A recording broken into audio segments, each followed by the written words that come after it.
GHMC انتخابات کے اعلان کے ساتھ ہی ماڈل کوڈ آف کنڈکٹ نافذ ہو گیا تھا. تاہم الیکشن کمشنر سی پارتھاسارتھی نے سیلاب متاثرین کی امداد کے لیے نام درج رجسٹر کروانے کو نیشنل ڈیزاسٹر ریلیف ایکٹ کے تحت مستثنی قرار دیا تھا. مگر دوسرے ہی دن لگتا ہے پارتھاسارتھی نے اپنے 17 نومبر کو دیے گئے بیان سے پلٹی ماری اور اب سیلاب امداد کے اندراجی کارروائی پر بھی GHMC انتخابات کے نتائج کے اعلان یعنی 4 دسمبر تک کے لیے روک لگا دی ہے. اس ضمن میں سپلیمنٹری نوٹیفیکیشن بھی جاری کر دیا گیا ہے، جس پر فی الفور کارروائی کرتے ہوئے GHMC نے سیلاب متاثرین کے اندراج کو اپنے ویب سائٹ پر عارضی طور پر روک دیا.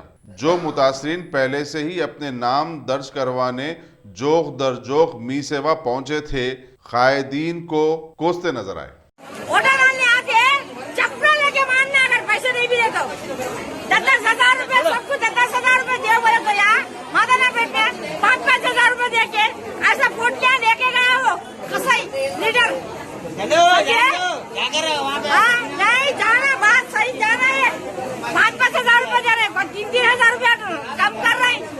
یہ طریقہ ہے گورنمنٹ کو سنات کا جانا.